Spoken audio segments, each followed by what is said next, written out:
Well, I'm finally painting up a bigger miniature. It ain't a 75mm figure, but it's still a much bigger mini than the standard humanoid-sized minis. And it's a monster figure, which are always fun to paint up, right? And we need it for our next skirmish scenario. And it was kind of a pain in the ass, which is making me a little bit trepidatious when considering the actual 75mm figures I have ready to work on. So, let's tackle it, shall we? They have a cave troll.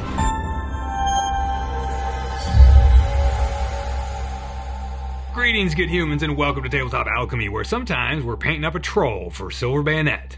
But it'll also be cool for use in D&D and any other skirmish game we happen to play. And we thank our patrons for their wild and wonderful confidence boosting. Alright, so when I saw the next scenario called for a troll, I went looking in the pile of opportunity, and lo and behold, sitting right there in the primed and ready edition display case was this dude, primed and ready. Yeah. This is a Privateer Press War Machine Hordes troll, and I think the sculpt and the pose is pretty spectacular.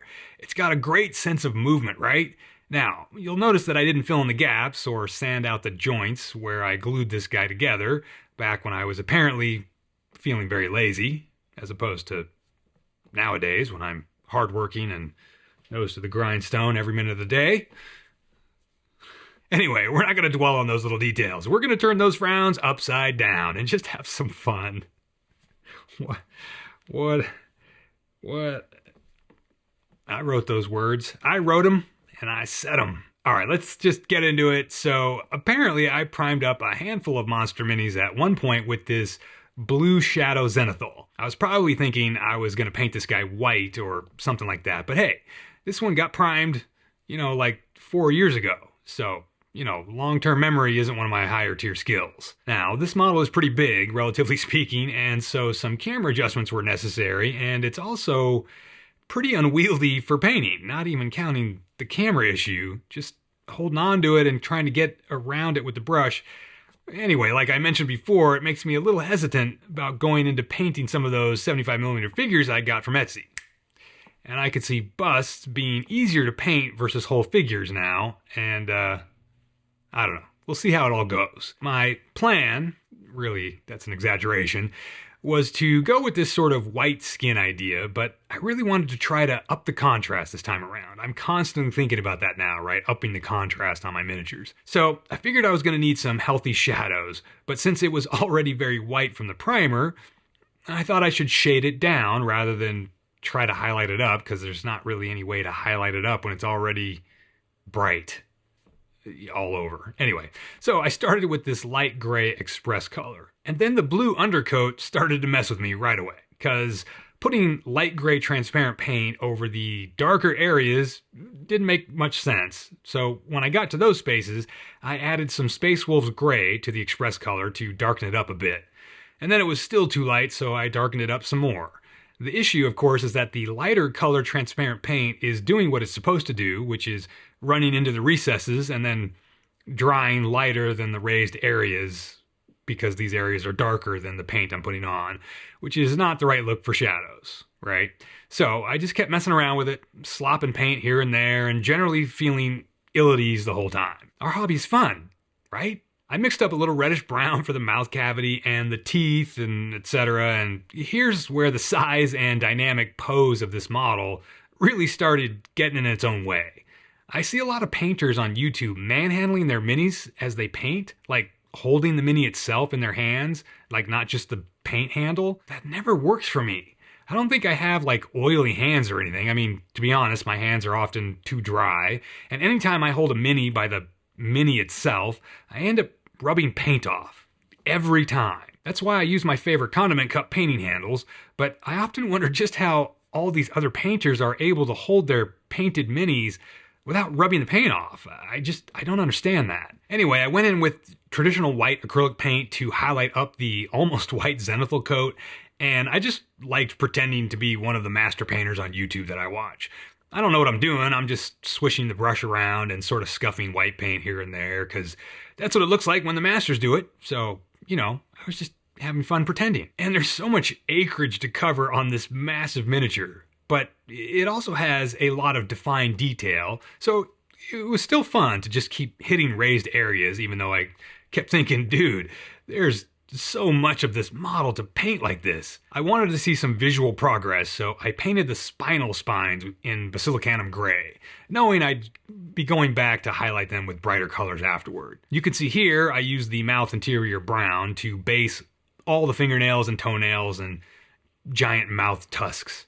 I was going to say fangs, but then I thought, this is kind of like the stalactite stalagmite thing. Like, fangs probably refers to upper canines. I mean, are there lower canines? Let me ask you something. Why do we even ask questions anymore? We all know the person asking the question is just too lazy to talk to Siri or type in a Google search bar, right? I don't know what's happening to society. That's what we do here during painting videos. We jabber about completely unrelated topics. Alright, so then I mixed these three colors with a completely erroneous thought in mind. I thought it'd be a good idea to base all the crystalline growths on this guy with a darker transparent red and then highlight up all the hard edges. Even though I know that the way semi-transparent paints work is by running off the raised edges and pooling in the recesses. So I should have done the smart thing and used the paint as intended by just putting down a bright red and letting it do its thing, and then going back in to shade it down with darker colors. But no, I had to be me and do it wrong, so I could have some interesting content for this video, right? Clever. Just in case you weren't aware. And to add self-insult to self-injury, the first batch of this paint mix I mixed up worked actually the best and would have been very close to perfect if I'd done it on all the areas getting this color. But as you'll soon see, I made the mistake I was always going to make. But regardless, nothing changes the fact that I truly enjoy working with these express colors and contrast colors because of their fluidity. They were designed for exactly this kind of variable terrain on a model, organic rises and folds and dips and crags. This is the perfect venue for this kind of paint. Now, on this second patch of crystals, you'll notice the color's changing. The paint has probably gotten thicker due to the length of time it's sat in the palette, evaporating, and while it looks good when it's wet, you'll see as it dries, it becomes not so red. It kind of becomes brown. And this is the mistake I mentioned earlier. The paint dries down to a darker and darker brown. And you can also see that when I had to mix up more batches of that original red, I did a stellar job of matching that original mixed color, right? I mean, the first batch of red that was perfect is certainly exactly what I matched with this dark, stupid brown. Expert painting confirmed. Moving on, I mixed up a darker gray and went about layering it into the deeper recesses of the muscles and skin. I tried to wipe it off the raised areas, but that only worked so-so, and I'm impatient, so I just kept going. It's still fun to lay down this very liquid paint and just push it around. Now, this jump cut shows just how dark I ended up making the overall skin. Intentional? Of course. Everything I do becomes intentional and skillful after the fact. Now, who among you decries my painting skill? All right, just keep your voices down. Good Lord, we live in a society. I mixed up an even darker gray and went on a layering into the recesses. This is the polar opposite of layering up highlights, and I thought it would work, but since I'm not great at layering up highlights or layering down shadows, it's just, an exercise in messing around with paint. I do like putting in the dark recesses, and I tried a bit of that sort of rinse your brush and feather the edges thing, which worked sometimes, but not all the time, which is as frustrating as it sounds. And then I went back in with more white or off-white and had fun highlighting the raised areas. Again, I did concentrate on the highest areas, thinking I was doing what the experts do and keeping in mind where the light would be hitting the overall miniature. We've all seen those videos. So I did keep in mind that the raised fist and the direction of the imaginary falling light and what areas that light would hit first and where it would fall off. I mean, come on. I'm a master painter, just doing my thing. Fake it till you make it. That's the saying, right? I mean, I've got to be good at that by now. So, I mixed up what I thought was a more red or a purple red with the hope that if I glaze this over the brownish red of the crystalline growth, it would make them less brown and more red. Here's me showing you the difference in color on the crystals, because I wanted to really cement my status as a master painter for all of you doubters with the loud voices. I tried using some standard red paint to make the crystals more red, and that worked as good as you might think it would. At this point, I'll be honest, I had seriously considered painting all the crystals back to white and starting over. And I actually still think that I probably should have done that, but here we are. I started the crystal edge highlighting with a bright red, and the realization of just how many edges there were to highlight started to sink in. The sheer number was definitely demoralizing, but I kept on pursuing the ruse that I was an expert, and I used some orange because I see master painters do this highlighting thing all the time with several shades of a certain color, and I wanted to get in on the action, and the results were demoralizing. So then I went to yellow. Because unlike master painters who put on their palette, this entire mix from one color to another where they can dab in as many different shades as they want, I just went straight for primary colors, from red to orange to yellow, because I'm just that good. Also, because I see master painters highlighting up to these very bright colors, and I wanted to be like them, without the years of practice, thank you very much. I'm literally the embodiment of a get-rich-quick schemer, except my shtick is I want to get talented quick.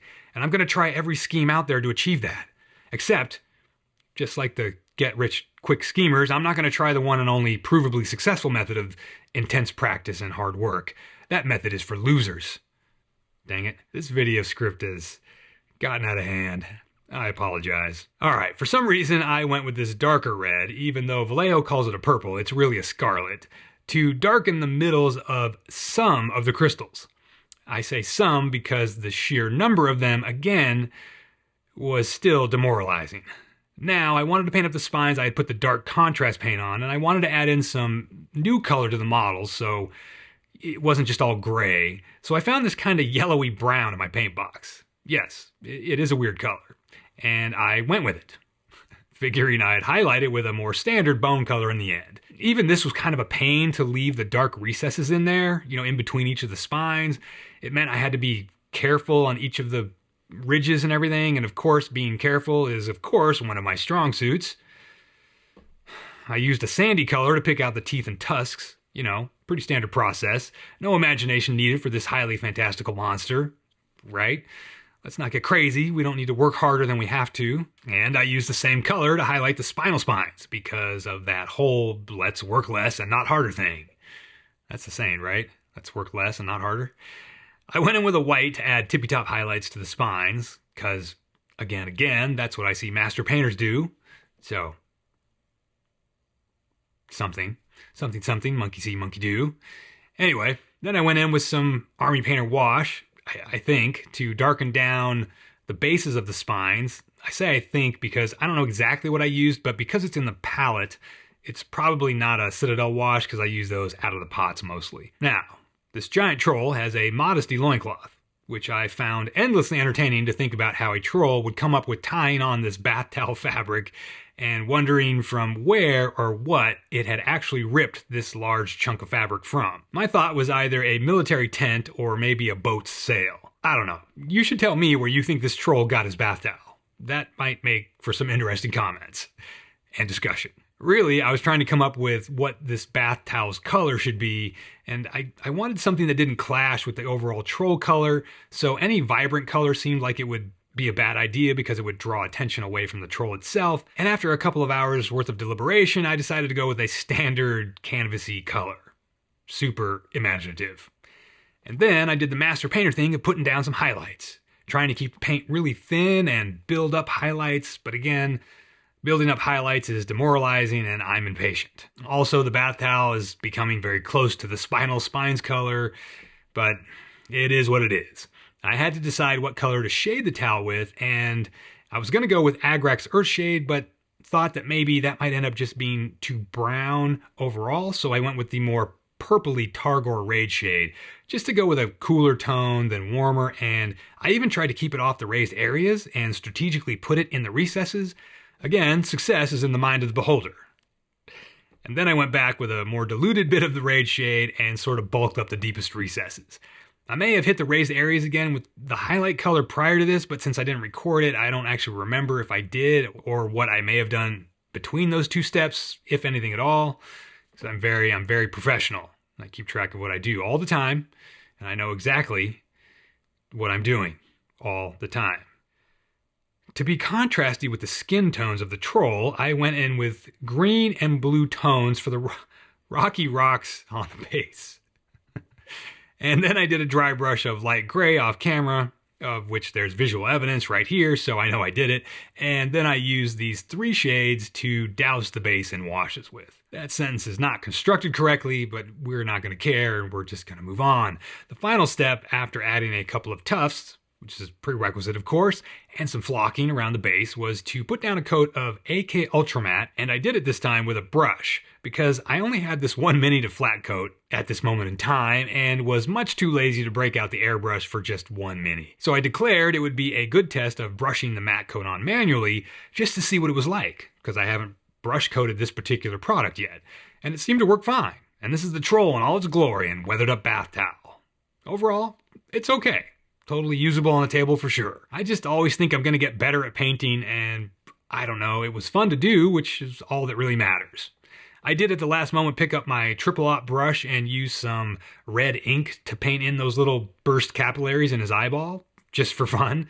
But yeah, there we go. Another one done. So, go push some paint around. It may not do what you want it to do, but, you know, it'll go where you put it. Sometimes. And you can always pretend to be a master painter. Because pretending is fun. See ya.